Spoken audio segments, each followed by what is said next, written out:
Hi everyone, welcome to Kashish explains. आज हम करेंगे क्लास 12 चैप्टर नंबर 6 का पार्ट 2। पार्ट 1 में हमने स्टाफिंग का प्रोसेस करा था और स्टाफिंग के प्रोसेस के आगे रिक्रूटमेंट के आगे करे थे हमने दो sources, internal and external sources. आज हम करेंगे रिक्रूटमेंट के बाद। रिक्रूटमेंट में हमने क्या देखा था कि हमने लोगों को इनवाइट कर लिया, जितने ज़्यादा लोग आ सकते हैं हमारी ऑर्गेनाइजेशन में उतनों को हमने क्या करा, इनवाइट करा एप्लीकेंट्स को। अब क्या बारी है कि जितने भी हमारे पास पूल ऑफ द रिसोर्सेज आए, फॉर एग्जांपल हमने रिक्रूटमेंट जब करी थी तो हमारे पास 200 एम्प्लॉइज आ गई, लेकिन इसमें से हमें सिर्फ और सिर्फ 50 चाहिए, 50 की वैकेंसी है, तो वो 150 को बाहर भी तो निकालना पड़ेगा। तो क्या क्या स्टेजेस रहेंगे आपके सिलेक्ट करने की दीज 50, तो वो हम आज सिलेक्शन का प्रोसेस करेंगे। सबसे पहले आता है आपका प्रिलिमिनरी स्क्रीनिंग। प्रिलिमिनरी स्क्रीनिंग का मतलब होता है कि सबसे पहले तो आप अनफिट या फिर अनक्वालिफाइड लोगों को बाहर निकाल दो। फॉर एग्जाम्पल, आपने जब जॉब अनाउंस करी थी, जब आपने वैकेंसी अनाउंस करी थी कंपनी ने, तो उन्होंने बोला था कि हमें MBA वाला बंदा चाहिए, ठीक है, एज उसकी 22 अबव होनी चाहिए, 23 अबव होनी चाहिए, उसको एक्सपीरियंस भी 1-10 साल का होना चाहिए। तो ऐसा कुछ उन्होंने जो भी रिक्वायरमेंट थी उन्होंने वो रखी। अब सबसे पहले हमें ये देखना है कि प्रिलिमिनरी स्क्रीनिंग करनी है कि जो अनफिट लोग हैं, अब जिन्होंने MBA करी नहीं या फिर जो MBA कर रहे हैं, जो अभी ग्रेजुएशन में, उनको तो हम पहले से निकाल देंगे क्योंकि वो तो हमारी जो हमने रिक्वायरमेंट थी उसके हिसाब से एलिजिबल ही नहीं है। या जो हमने एज बोली थी कि हमें इतनी 25 एज चाहिए, तो 25 एज के नीचे हैं तो उनको निकाल दिया, एक्सपीरियंस नहीं है वो निकाल दी। तो सबसे पहले तो हमने अनफिट और अनक्वालिफाइड बंदे निकाल दिए जो हमारी रिक्वायरमेंट से मैच ही नहीं हो रहे, ठीक है। तो फॉर एग्जांपल यहाँ पे निकल गए 50-60 निकल गए, यहीं पे निकल गए। अब उसके बाद जो तो सिलेक्ट हो गए जो हमारी रिक्वायरमेंट के हिसाब से फिट बैठते थे, कि जिन्होंने MBA करी थी, एज उनकी 25 थी, 1 साल का एक्सपीरियंस था, तो सब कुछ मैच हो रहा था, उसको हम आगे लेके गए।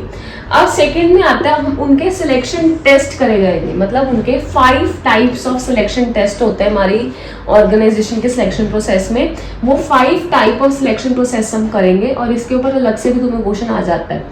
इंटेलिजेंस टेस्ट किसके लिए होगा, उसका IQ लेवल चेक करने के लिए कि वो कितना स्मार्ट है, कितना इंटेलिजेंट है। पर्सनालिटी टेस्ट किसके लिए होगा, ये रिटर्न भी हो सकते हैं, ऑरल भी हो सकते हैं, मतलब या तो आपको वो MCQ फॉर्म में दे देंगे, आपको अलग अलग सिचुएशंस बना के उन्होंने एक फॉर्म दे दिया, आपने टिक मार्क करना है, उनसे उनको पता लग जाएगा कि आपका IQ लेवल कितना, आपकी GK कितनी स्ट्रांग है, आपका जनरल नॉलेज, आप कितने अवेयर हो हमारी सिटी में, या आपको पता चल रहा है कि हमारे देश में क्या क्या चीज़ें हैं, क्या क्या नहीं हो रही, तो आपको पता होनी चाहिए IQ लेवल आपका कितना अच्छा है। पर्सनैलिटी लेवल है कि आप में मैच्योरिटी कितनी है, आप में एंगर इश्यूज कितने हैं, आप सिचुएशंस को कितनी मतलब अच्छे से हैंडल कर सकते हो, आप में वो कितनी पोटेंशियल है, वो चीज़ वो चेक करते हैं। पर्सनालिटी चेक करते हैं उनकी इंडिविजुअल पर्सनालिटी, कि वो इंडिविजुअल एज अ पर्सनालिटी हमारी ऑर्गेनाइजेशन में टिक पाएगा या फिर नहीं टिक पाएगा। क्योंकि अगर वो बहुत ही ज़्यादा इमोशनल होगा, सेंसिटिव होगा, तो वो नहीं टिक पाएगा। क्योंकि कॉर्पोरेट में तो आपको रोज़ कुछ ना कुछ सुनना पड़ता है, बॉस की सुननी पड़ती है, लीडर की सुननी पड़ती है, तो आपको टास्क कंप्लीट करना पड़ता है, अगर नहीं करोगे तो गालियाँ पड़ती हैं। तो अगर वो सेंसिटिव बंदा होगा तो वो तो सुन ही नहीं पाएगा। तो मैच्योर होना चाहिए, एंगर इशूज उसके पता होने चाहिए, सेंसिटिविटी कम होनी चाहिए, तो वो पर्सनैलिटी टेस्ट करते हैं। इंटरेस्ट टेस्ट सिंपल है, जिसमें आपकी हॉबीज, मतलब एक्स्ट्रा आप किस किस में इंटरेस्टेड हो। एक तो आप कॉर्पोरेट तो कर ही रहे हो, उसके अलावा आपको सिंगिंग पसंद है, या आपको बुक रीडिंग ज़्यादा अच्छी लगती है, आपको क्रिकेट आप खेलने जाते हैं, तो आपके अदर इंटरेस्ट क्या क्या हैं, अदर हॉबीज क्या क्या हैं। उसके बाद आते हैं इन दोनों में confusion, aptitude test and trade test. Aptitude test का मतलब होता है कि आपका पोटेंशियल चेक करना कि आप कितनी जल्दी न्यू स्किल्स को एक्वायर कर सकते हो। मतलब अगर आपको एक नई चीज़ सिखाई जाए कंपनी में, तो उसको आप कितनी देर लोगे सीखने के लिए, 1 महीना लोगे, 2 महीना लोगे, तो आपके अंदर कितना पोटेंशियल है to learn the new skills. New skills को सीखने के लिए आपके अंदर कितना पोटेंशियल है, वो कौन सा टेस्ट चेक करता है, एप्टीट्यूड। और ट्रेड टेस्ट होता है आपकी एग्जिस्टिंग स्किल्स को मेजर करने के लिए। फॉर एग्जांपल, आपने जब जॉब के लिए अप्लाई करा था, आपने बोला था कि मेरे को डिजिटल मार्केटिंग आती है, ये भी आती है, ये भी आती है, तो आपने AI के 3-4 कोर्सेज बता दिए कि मैंने ये करे हुए हैं, मेरे पास सर्टिफिकेट्स हैं। तो वही सर्टिफिकेट्स के बिहाफ पे, वही कोर्सेज के बिहाफ पे आपका टेस्ट दिया जाएगा आपकी एग्जिस्टिंग स्किल्स को मेजर करने के लिए, कि जो जो आप ये चीज़ें बोल रहे हो आपको असली में आती है या फिर नहीं आती, एग्जिस्टिंग स्किल्स को मेजर करने के लिए। तो ये 5 तरह के आपके टेस्ट लिए जाते हैं। जो ये पांचों में क्या हो जाएगा, क्लियर हो जाएगा, वो आगे जाएगा इंटरव्यू में। इंटरव्यू में क्या होगा, आपका फेस टू फेस इंटरेक्शन होगा, किसके साथ, बॉस के साथ, सुपीरियर के साथ, जिसमें सुपीरियर भी क्वेश्चंस पूछेगा कि आपको क्यों करनी है जॉब, आपके लिए क्यों ज़रूरी है, आप क्या करना चाहते हो, आप आगे अपने 10 सालों में कहाँ देखते हो अपने आप को। तो ये क्वेश्चंस वो उनसे पूछते हैं और एम्प्लॉय भी उनसे पूछते हैं कि आप मेरे को क्या बोनसेस दोगे, क्या इंसेंटिव्स दोगे। तो दोनों की तरफ से एक इंटरेक्शन होती है, तो इंटरव्यू होगा। जो इंटरव्यू में क्लियर हो जाएगा वो आगे जाएगा reference and background check.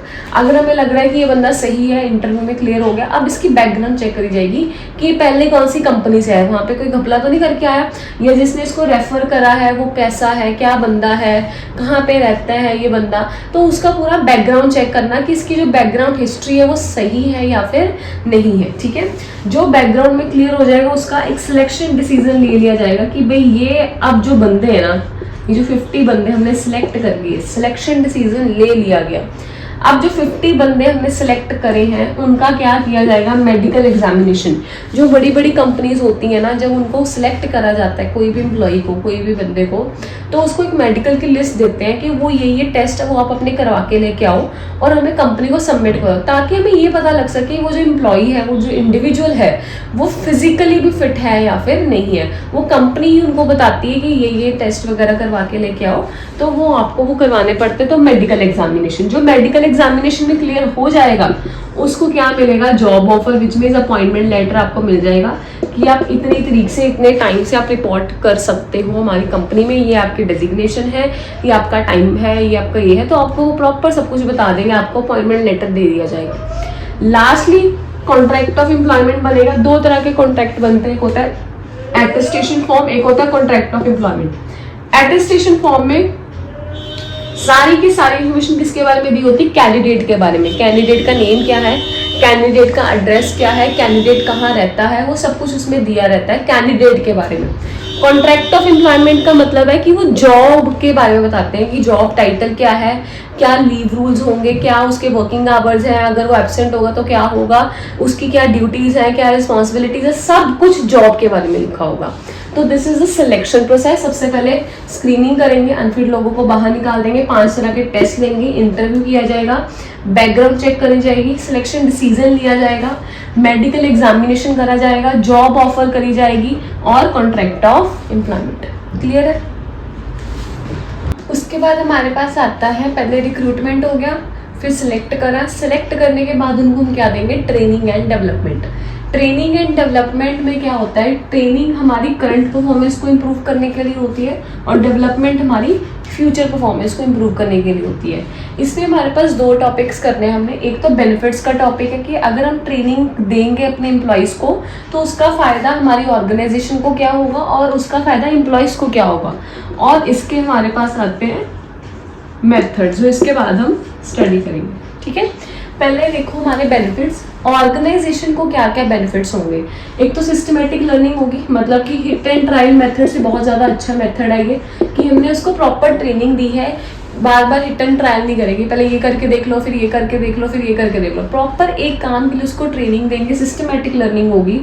Higher profits, अगर हम किसी बंदे को किसी भी चीज़ की ट्रेनिंग दे रहे हैं, मतलब उसको सिखा रहे हैं चीज़ें, तो डैट में उसकी प्रोडक्टिविटी इंप्रूव हो रही है, एफिशिएंसी इंप्रूव हो रही है। जितना ज़्यादा हमारा एम्प्लॉय प्रोडक्टिव होगा उतना ही हमें प्रॉफिट होने के चांसेस क्या रहते हैं, ज़्यादा रहते हैं।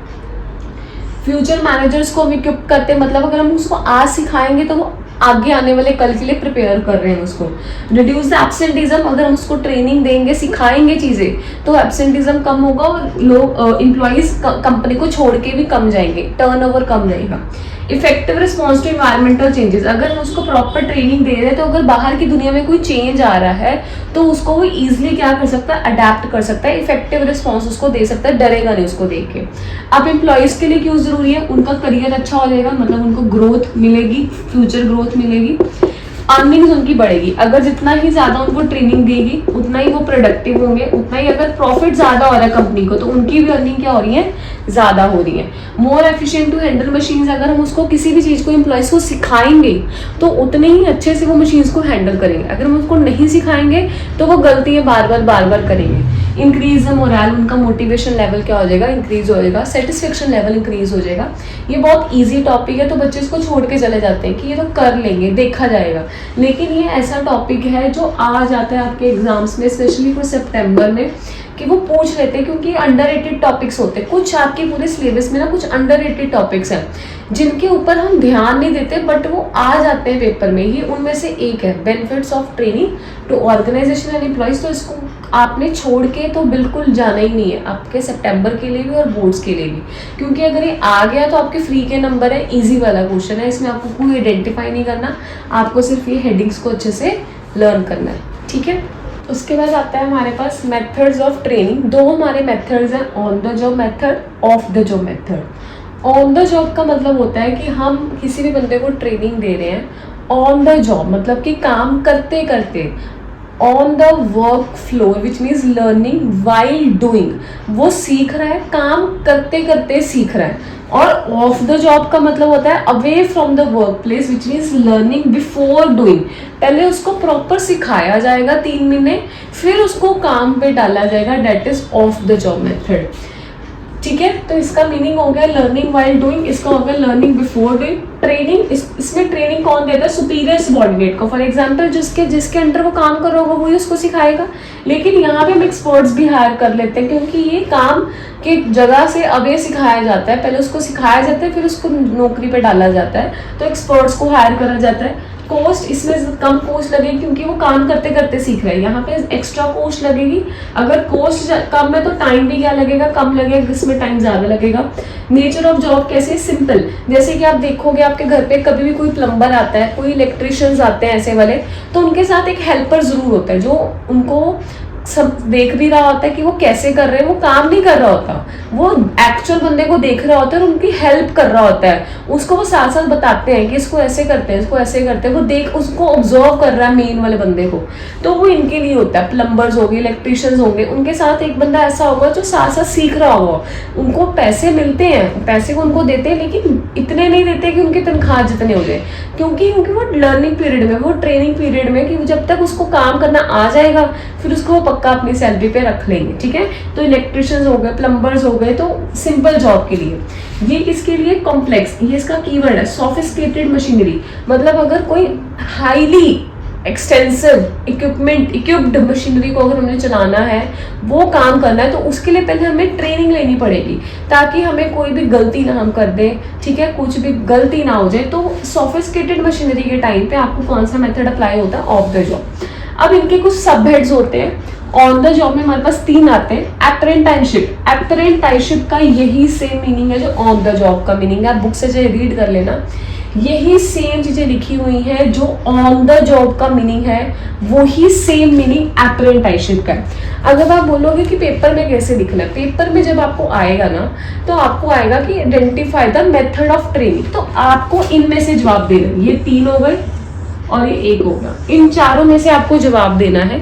आप ब्रैकेट में लिख सकते हो कि ये है वो ऑन द जॉब का है और ये ऑफ द जॉब का है, लेकिन आपको जो आंसर देना है वो इन चारों में से देना है। तो अगर आपको ये वर्ड्स आ रहे हैं तो आपको सीधा सीधा किसके बारे में लिखना है, अप्रेंटाइसशिप ट्रेनिंग, जो ऑन द जॉब का एक सब्स्टिट्यूट नेम, ठीक है। सेकंड आता है इंडक्शन ट्रेनिंग। इंडक्शन ट्रेनिंग का मतलब होता है ओरिएंटेशन, कि जब कोई बंदा हमारी ऑर्गेनाइजेशन में आ रहा है, उसको रूल्स एंड रेगुलेशंस बताना, उसको सारी वर्किंग कंडीशंस बताना, वर्किंग ड्यूटीज बताना, उसको इंट्रोड्यूस करवाना, किसके साथ, ऑर्गेनाइजेशन के साथ, वो हमारी इंडक्शन ट्रेनिंग होती है। क्योंकि अगर हम वो नहीं देंगे तो वो काम अच्छे से नहीं कर पाएगा, और वो ऑन द वर्क फ्लोर ही दी जाती है। तो ऑर्गेनाइजेशन के बारे में इंट्रोडक्शन देना, दैट इज इंडक्शन। थर्ड आता है इंटर्नशिप। इंटर्नशिप वर्ड आपने सुना होगा, कभी भी आप जैसे कोई MBA कर रहे हो तो आपको इंटर्नशिप के लिए जाना पड़ता है ना।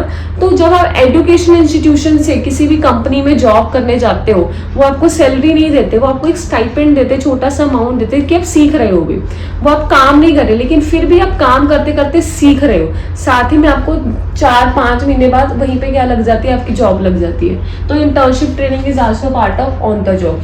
तो ऑन द जॉब में हमारे पास 3 आते हैं, अप्रेंटाइसशिप, इंडक्शन, इंटर्नशिप। इंटर्नशिप का कीवर्ड है एजुकेशन इंस्टीट्यूशन, इंडक्शन का कीवर्ड है इंट्रोडक्शन, फैमिलराइजिंग विद द कंपनी, और अप्रेंटाइसशिप का यही सेम जो यहाँ पे मैंने आपको बताया, learning while doing, superior subordinate को देगा, सिंपल जॉब के लिए है, प्लम्बर्स, इलेक्ट्रिशियंस वगैरह के लिए। ऑफ द जॉब में सिर्फ एक ही है वेस्टिब्यूल, और ये सेम मीनिंग जो ऑफ द जॉब का मीनिंग है, लर्निंग पहले बिफोर डूइंग, और इसका कीवर्ड है सोफिस्टिकेटेड मशीनरी। जब सोफिस्टिकेटेड मशीनरी होती है तो वेस्टिब्यूल यूज होता है। जैसे कि ऑन द जॉब का सब्स्टिट्यूट नेम अप्रेंटिसशिप है, तो ऑफ द जॉब का सब्स्टिट्यूट क्या है आपका, वेस्टिब्यूल है। क्लियर हो गया? तो that's it for the chapter staffing. हमने क्या क्या पढ़ा, स्टाफिंग का इंपॉर्टेंस पढ़ा था, स्टाफिंग का प्रोसेस पढ़ा, देन हमने रिक्रूटमेंट के 2 सोर्सेज पढ़े, इंटरनल एंड एक्सटर्नल। इंटरनल में 2, एक्सटर्नल में 10, उसके मेरिट्स एंड डीमेरिट्स। देन आज हमने सिलेक्शन का प्रोसेस करा, देन ट्रेनिंग एंड डेवलपमेंट का डिफरेंस, बेनिफिट्स एंड उसके मेथड्स। ठीक है, तो आई होप आपको स्टाफिंग चैप्टर समझ में आ गया होगा और आपको वीडियो हेल्पफुल लगी होगी। अगर वीडियो हेल्पफुल लगी है तो प्लीज़ लाइक करो, शेयर करो, सब्सक्राइब करो, और अगर कोई भी डाउट है तो मेरे से कमेंट सेक्शन में ज़रूर पूछो। हम मिलते हैं अपनी नेक्स्ट वीडियो में। Till then keep learning and thank you.